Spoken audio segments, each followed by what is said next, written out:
함께 사도신경으로 신앙 고백드립니다. 나는 전능하신 아버지 하나님 천지의 창조주를 믿습니다.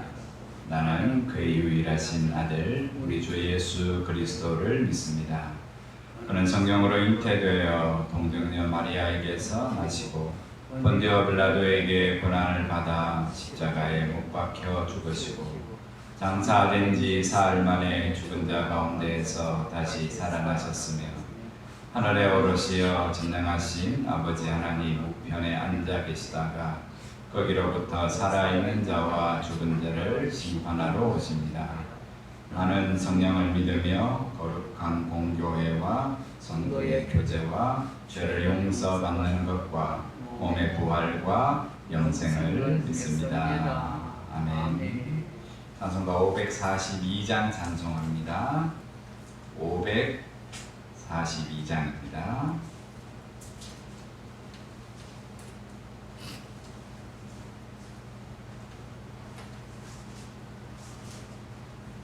구주 예수 지왕이 진리의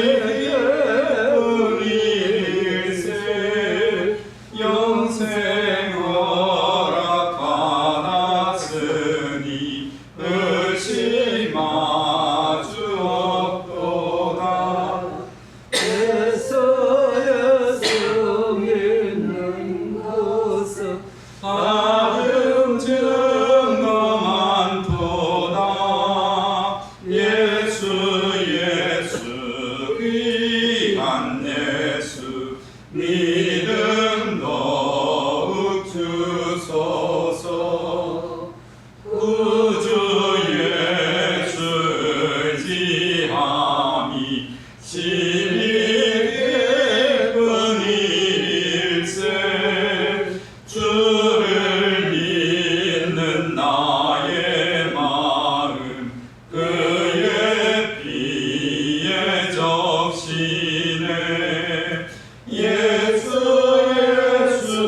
믿는 것은 다른 증거 많도다. 예수 귀한 예수 믿음 더욱 주소서. 구주 예수 의지하여 죄악 벗어버리네.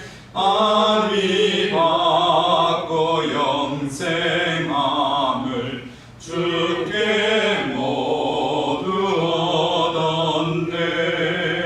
예수 믿는 것은 다른 증거 많도다. 예수 귀한 예수 믿음 더욱 주소서. 구주 예수 의지하여 구원함을 얻었네. 영원 무궁지나도록 주여 함께 하소서. 예수 믿는 것은 다른 증거 많도다. 예수 귀한 예수 믿음 더욱 주소서. 아멘.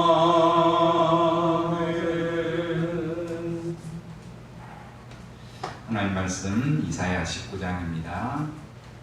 1절에서 15절까지 말씀입니다.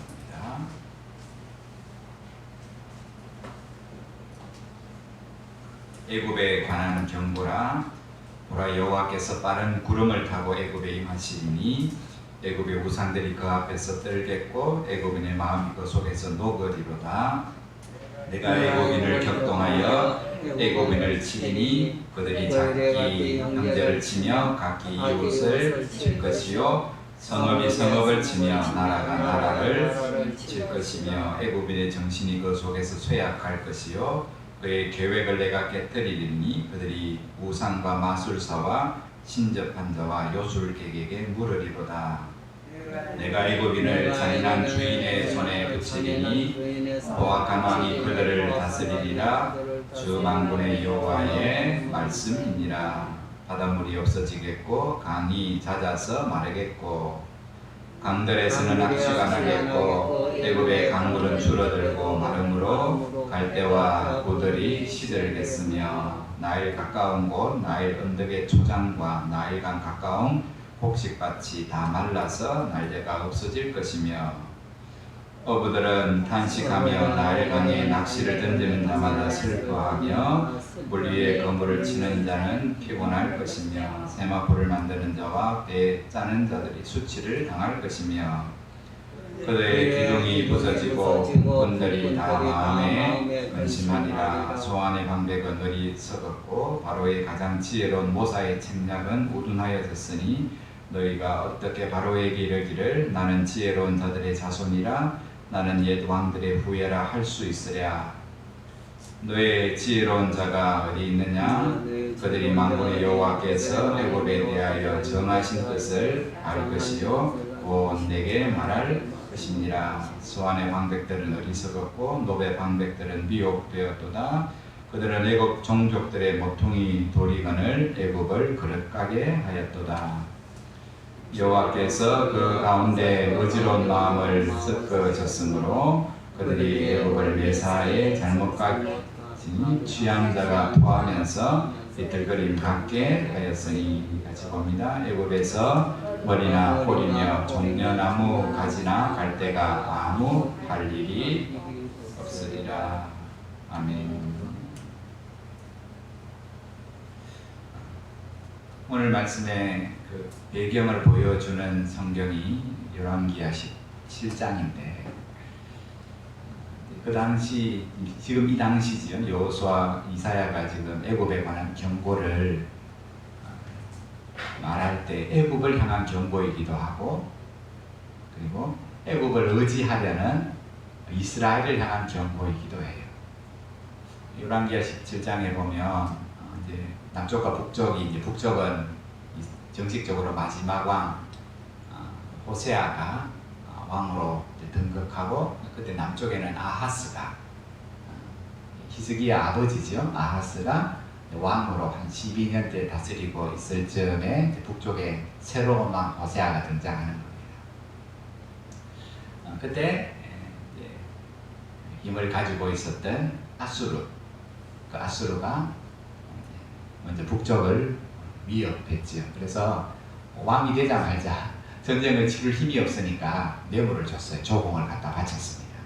좀 봐달라고, 우리를 보호해달라고. 아수르에게 조공을 갖다 바쳤어요. 그리고 나서 정신을 차리고 보니까 아수르가 조공 바친다고 자기를 가만히 둘 것 같지도 않고, 그래서 예전부터 강대한 나라였던 애굽의 왕 소에게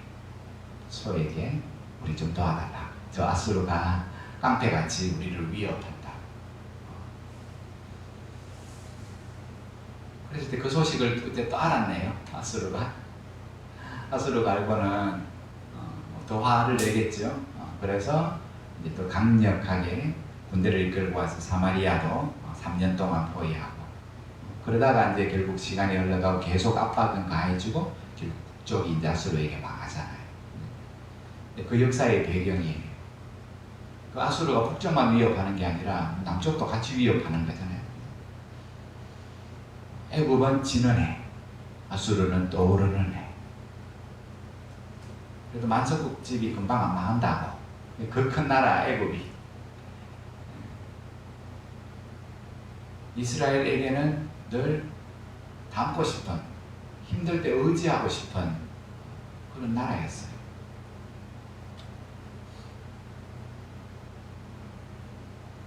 세상은 그렇게 강한 나라를 의지하고 살아가는 게 당연하지만 하나님의 백성 이스라엘은 하나님이 이런 일들을 통해서 북쪽과 남쪽의 왕과 백성들에게 하나님 원하시는 게 있었어요. 그냥 전쟁이 우연하게 왕이 아이고 저 약한 나라 집어먹어야 되겠다, 그렇게 해서 전쟁을 일으키는 것 같아도 오늘 성경은 오늘 우리가 계속 보면 뭐합니까? 그 모든 것들 속에 배경에 하나님이 바벨론을 통해서 아수르를 통해서 북쪽을 치시고 남쪽을 치실 때는 뭐로 쓰신다고요? 내 백성을 깨닫게 하는 지팡이로 쓰신다고. 야들아, 전쟁은 맞다. 강한 나라가 약한 나라를 잡아먹는다. 세상은 약육강식이다. 약육강식이다. 다른 나라를 위해서 희생하는 나라, 그런 나라 없다. 여기 세상의 경찰 노릇을 참 오랫동안 잘 하고 있기는 합니다만 공짜로 해주지는 않습니다. 자기 나라 손해가면서까지 그렇게 하지는 않습니다. 민족주의, 사람의 본성은, 죄된 본성은 자기밖에 모르게 돼 있어요. 자기 나라밖에 모르게 돼 있어요. 우방, 영원한 우방은 없습니다. 다 뭔가 있기 때문에, 건질 것이 있고 자기에게 유익되는 게 있기 때문에 자기 군대를 보내고 자기 나라의 젊은이를 희생시키는 거지, 그거 아니면, 그러니까 월남전에 많은 분들이 가서 희생당했잖아요. 그죠? 월남을 사랑해서 그렇습니까? 아니잖아요. 그죠? 그 나라가 어려운 상황 속에 미국의 요청에 의해서 그 당시에 많은 젊은이들이 그 월남에 가서 전쟁에 참가하고 많이 죽었잖아요. 월남을 사랑하고 정의를 지키기 위해서 간 게 아니고 돈 때문에 간 거잖아요. 똑같은 거예요. 오늘 하나님이 이스라엘의 어려움을, 전쟁을 겪게 하시고 여러 가지 환난과 흉년을 겪게 하시는 것들, 그것은 그냥 우연하게 일어나는 일들이 아니라 하나님이 그 백성들을 깨닫게 하시는 거예요. 금방 말씀드렸던 열왕기하 17장 그 밑에 보면 이런 네 나라의, 5나라의 갈등이 나와요. 두 나라가 새로운 왕이 등장하고 아수르 왕이 와서 조공 달라 하고, 그래서 줬다가 다시 애국을 의지하게 되고, 그거 들켜가고 다시금 더 큰 어려움을 겪게 되고, 이런 일들을 쭉 설명하시다가 밑에 뭐라고 말씀하냐 하면, 이런 어려움을 당하는 이유는 이스라엘이 애국에서 자신을 인도하신 하나님께 범죄하였기 때문이다. 너가 약하기 때문에 강한 나라한테 압제를 당하는 게 아니고, 너희가 애굽에서, 그 옛날에 애굽에서 너희를 인도하신 그 하나님을 잘 섬기고, 힘들고 어려운 게 있다, 내가 그렇게 하는데, 왜냐하면 너가 믿음을 더 강하게 하기 위해서 나를 더 의지하도록 하나님이 흉년도 주시고 어려움도 주시는데, 그러면 그 하나님을 의지해야 되는데 뭐 한다고요? 하나님 의지 안 하고 더 강한 나라, 세상 하는 방식처럼 강한 나라 찾아가지고 우리 좀 도와달라, 머리끝부터 발끝까지 하도 두들겨 맞아갖고 성한 데가 하나도 없으면서 정신을 못 차린다는 거예요. 깨닫지를 못한다는 거예요. 오늘 이 말씀, 애굽아, 애굽아, 너희 나라를 나라답게 세운 분도 하나님이다. 힘을 주신 분도 하나님이다. 근데 그 힘을 가지고 뭡니까? 너무 약한 나라만 압제하고 너무 강하게 폭력을 행하면 하나님 그거 다 심판하신다 말씀하셨잖아요. 그죠? 애굽을 향한 경고일 뿐만 아니라 오늘 그 애굽을 어찌해야 되나 하고 지금 마음의 갈등이 막 생긴 아하스 왕과 그 뒤에 있는 히스기야 왕들에게 하나님이 이 말씀을 통하여 경고하신, 그 애굽 어찌하나 봐라, 이렇게 망할 거다. 너 그 힘으로 삼는 그 나라 영원할 것 같나? 아니다. 내가 하루아침에 망하게 할 수 있다. 1절 말씀 이렇게 나오잖아요. 애굽에 관한 경고라, 보라, 여호와께서 빠른 구름을 타고 애굽에 임하시리니, 빠른 구름을 타고 임해서 너가 보기 영원할 것 같은 저 힘 있는 나라 애굽이 하루와 눈 깜짝할 사이에 망한다. 눈 깜짝할 사이에 망한다. 오늘 망하는 이야기 쭉 하잖아요. 2절부터 뭡니까? 4절, 2절, 3절, 4절은 뭡니까? 내가 애굽인을 격동하여 서로가 서로를 친다 했어요. 그죠? 한 집안에서 자식이 부모를 쳐 죽이고, 부모가 자식을 쳐 죽이고, 이웃이 이웃을 쳐 죽이고, 이 동네 저 동네끼리 싸우고, 전라도가 경상도를 치고 경상도가 전라도를 치고, 그리고 남쪽이 북쪽을 치고 북쪽이 남쪽을 치고, 쑥대밭이 될 거다. 사회가 다 무너질 거다. 그래서 이거 어떻게 된 일이냐, 어떻게 해결하냐 하면서 누구를 찾아간다고요? 이제 무당들을 찾아간다는 왜 하면 좋겠노? 아무리 가서 물어봐라. 아무리 가서 물어봐라. 무당 저 어제부터 초장이 났는데 너한테 무슨 답을 주겠노? 사회가 붕괴될 거다. 그 다음에 뭡니까? 경제가 5절부터 그죠? 바닷물이 없어지겠고 강이 마르겠고 애굽의 옆에는 뭐가 있습니까? 나일 강이 있잖아요. 그죠? 그 강이 흐르기 때문에 그 강가에서 고기 잡지요. 그 물 갖고 뭡니까? 농사를 걱정 없이 짓지요. 거기 나는 갈대 갖고 배도 짜지요. 그것 때문에 이 애굽의 경제가 부흥하고 그것 때문에 먹고 살아요. 근데 하나님이 그 강들을 마르게 하십니다. 경제적으로 재난을 통해서 흉년을 통해서 재앙을 통해서 자연재해로 다 무너질 거다. 천년의 산업 내가 한 번만에 무너지게 할 거다. 그 밑에 보면 11절 이렇게 소환의 방백들과 바로의 가장 지혜로운 모사의 침략은 우둔해지겠으며 뭐가 무너진다고요? 정치도 무너지게 할 거다. 왕이 있고 그 밑에 모사가 있잖아요. 그래서 책사들이 있어서 왕이여 나라를 이렇게 다스려야 됩니다. 지혜롭게 조언을 해요. 왕이 다 못하니까. 그죠? 각 분야의 지혜로운 사람들이 왕에게 조언을 하고 그들이 지혜를 모아서 그 큰 애국을 다스려 가는데 이게 그 모사들이 어리석고 우둔해져 갖고 지옥 뒤에 봅니다만 자기 욕심을 차리기 시작하면서 나라를 안 돌보는 거예요. 그래서 나라가 엉망진창이 돼서 정치도 무너질 거다. 그럼 여러분 애굽에 남아있는 게 뭡니까? 보십시오. 사회 무너지고 경제 무너지고 정치 무너지고 종교 남았습니다. 종교. 그죠? 종교. 신접한 자들을 찾아갈 거다. 봐라. 그 우상이 뭐라고 해결책을 줄 수 있겠노? 이거 누가 하시는 거라고요? 오늘 나오잖아요. 여호와께서 이렇게 하신다고. 그러니까 백날 우상에게 찾아가서 정치 어떻게 하면 되겠노? 경제가 어떻게 하면 해상하겠냐? 사회가 어떻게 하면 회복되겠냐? 우상 앞에 가서 백날 물어봐. 여호와께서 자기 힘을 믿고 살아가는 세상, 그 세상을 의지하려는 너희, 이 모든 것을 주관하시는 분이 하나님이신 것을 알지 못하며 그 하나님을 의지하지 않으면 경고라. 한순간에 애굽이 무너지는 것처럼 너희도 무너지리라. 여러분 애굽의 몰락을 보여주잖아요. 애굽의 몰락. 마지막 여호와께서 그 가운데 어리석은 마음을 섞으셨으므로 왕과 백성과 방백들의 모든 마음에다 하나님이 어지러운 마음을 섞어놨기 때문에 그죠? 이게 막 온 나라가 이제는 쑥대밭이 돼 완전히 애굽이 몰락한다는 거예요. 애굽의 몰락을 누가 결정하신다고요? 하나님이 결정하신다. 안 망할 것 같지? 저 중국이 안 망할 것 같지? 미국이 안 망할 것 같지? 우리나라가 안 망할 것 같지? 한강의 기적이라고 이야기하지. 한국 사람은 손재주가 좋고 열심을 내기 때문에 이렇게 됐다고 생각하지. 오늘 우리 믿음의 사람은 고백하잖아요. 전쟁의 잿더미 속에서 그 전쟁에 참가했던 노병들이 한국에 찾아와서 서울 잿더미 된 거 보고 갔는데, 그죠? 그 세월만 이만큼 부강한 나라가 된 거 보고 기적이라고 말하잖아요. 아무 자원도 없는 이 나라에서 이만큼의 부함을 살아가는 나라. 사람이 열심히 노력을 했지요.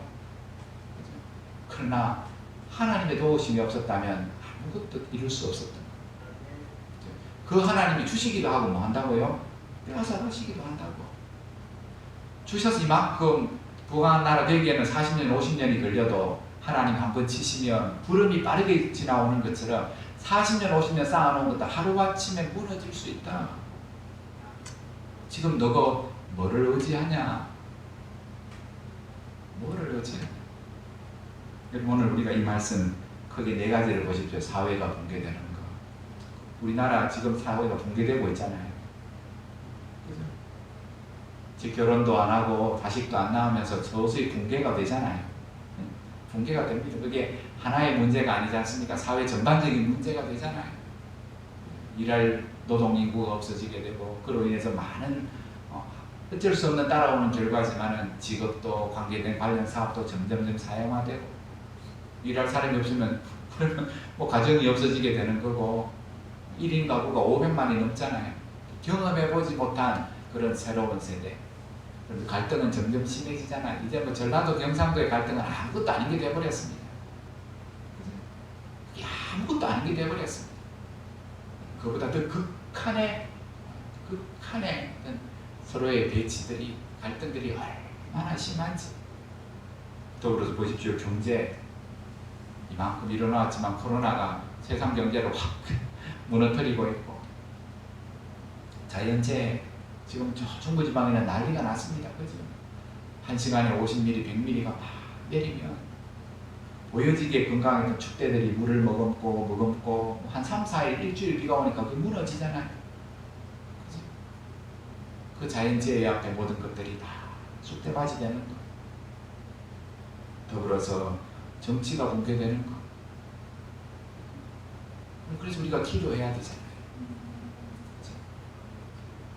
우리 사회가 공동체가 우리의 노력과 애씀으로 되어지는 것이 아니라 믿는 사람은 모르지만 오늘 하나님을 믿는 우리는 이 모든 것들을 세우시고 무너뜨리시는 분이 하나님이고 누구를 원망하고 탓할 것이 아니라 모르니까 그러죠. 그러나 오늘 우리가 정치적으로 뭐 다른 생각을 가진 분들이라 할지라도 국가원장이 된 박지원 씨는 대구 사람들과도 반대편에서 있지만은 나는 교회에 간다 아니고 열심히 교회 다니는 성도잖아요. 오늘 여러 요직에 세워진 많은 책사들이 그 하나님을 두려워하고 그 하나님의 말에게 잘 경외하며 자기의 정당의 목적을 쫓아 나라를 다스려가는 것이 아니라 진짜 국민을 위하여 이웃과 이웃이 치도록 그 모든 것들을 다 정치하는 사람들 조장하잖아요. 다 조장합니다. 돈을 가지고 3S를 하잖아요. 돈을 가지고 성적인 것을 가지고 스포츠를 가지고 늘 지도자들은 모든 위기를 그것 가지고 다 모면해가고 피해가잖아요. 오늘 우리가 어리석게 오늘 책동되지 않아야 돼요. 아무것도 모르면 막 선동하면 선동당하잖아요. 선동하는 사람도 나쁜 사람이고 어리석게 선동당하는 사람도 어리석은 사람. 정치인들은 늘 자기 목적을 위해서 세상을 막 선동합니다. 이념의 갈등을 막 일으키고 지역의 갈등을 일으키고 그럴 때 우리조차 거기에 선동되면 안 돼요. 오늘 하나님이 사회도 경제도 정치도 다 무너뜨리고 하나님 오늘 보면 우상을 무너뜨린다는 이야기는 없잖아요. 이제 마지막이라는 바라 너도 어리석은 우상을 찾아갈래? 애굽아 나를 찾으면 오늘 내일 말씀에 보면 애굽이 뭐합니까? 여호와를 섬기게 될 거라는 믿어지지 않는 이야기가 내일 나와요. 우상 천국이 그 애굽이 하나님을 섬길 날이 있다고? 야, 그게 가능하냐? 맞죠? 사람의 생각은 불가능해. 그러나 하나님이 애굽 땅 중앙에 여호와를 위한 제단이 있게 하겠다. 이 당시에 애굽은 그죠? 예전에는 세상의 중심이었잖아요. 피라미드 직접 가서 보셨습니까? TV로 많이 봤고 그림책으로 많이 봤는데 가서 보면 굉장합니다. 지금 기술 갖고도 그렇게 쌓는 거 몇십 년 걸리고 쉽지 않는 일들인데 지금부터 2000년 전, 3000년 전에 도라나 무게가 45톤씩 되는 것들을 얼마나 예민하게 깎아서 그것을 하늘같이 쌓아놓은 그 당시의 애굽의 위상이 얼마나 컸는지 우리는 뭡니까 첨성대 그 피라미드에 보면 애기 장난감 같은 거 돌로 몇 개 쌓는 것 갖고도 천년기념일이라고 막 바라보고 막 그러는데 그거를 이제 애굽에 갖다 놓으면 그 애기 장난감도 못한 거 하나 만들어 놓고 그런 그 시대에 그만큼의 문명이 발달한 세상의 중심인 그 우상의 나라에 하나님이 뭐 한다고요? 하나님의 성소를 그 가운데 지을 거다. 하나님은 이 말씀의 의미는 온 세상의 주인이 하나님이시라는 것을 말씀하는 거예요. 기억해라. 잊지 마라. 오늘도 우리 개인적으로 어려움의 문제들이 있고 우리가 걱정하는 나라의 여러 어려움들, 중부지방에 각 나라 곳곳에 자연의 지혜가 힘들게 하고 온 세계가 그렇잖아요. 코로나 사태 속에 있는 이 땅 가운데 우리가 하나님의 뜻들을 더 잘 깨닫고 치시는 이유는 딱 한 가지잖아요. 하나님을 경외케 하려 함이라. 믿는 자는 그것을 깨닫고 그렇지 못하고 살아가는 이 땅을 하나님이 긍휼히 여기시고 사람들이 높아진 마음들 하나님 없이 이제는 아예 그렇게 살아가잖아요. 하나님 없는 것처럼 세상의 지혜를 의지하고 과학을 의지하고 그것을 자랑하며 살아가는 세대가 이 자연의 재해 코로나 사태 앞에 얼마나 연약한 인생들 다시 한번 더 깨닫고 그들이 의지하던 모든 것을 버리고 하나님을 의지하게 되는 구원의 역사가 있게 되기를 늘 함께 기도하는 저와 여러분들에게 주의 이름으로 축복합니다. 이렇게 기도하겠습니다.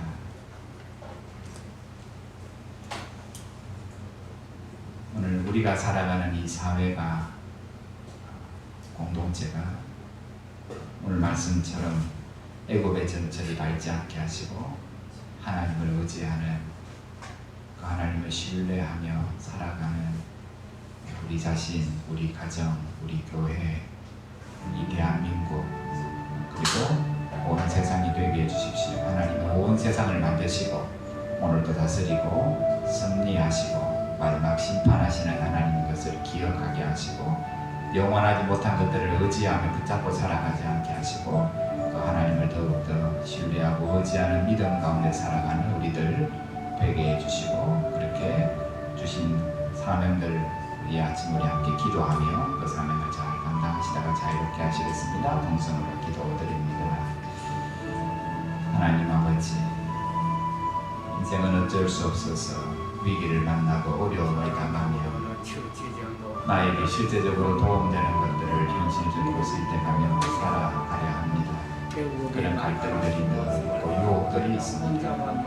위기를 당한 수리의 위협 앞에 어쩔 수 없이 애국을 의지하는 마음들이 더 불같이 일어나는 아하스와 이스기야를 향하여 하나님이 경고하고 계십니다. 너희가 의지하는 애국이 사회가 붕괴되고 정치가 붕괴되고 경제가 붕괴되는 것 그것은 여호와께서 그렇게 하나님 하시는 것이라 그들이 의지하는 부러워하는 애국이 한순간에 몰락할 수 있을 것이라고 경고하시는 주 우리 인생들이 영원하지 못할 것들 오늘도 의지하며 살아가지 않게 하시고 영원하신 하나님을 오늘 이 하루도 의지하며 살게 도와 주옵소서.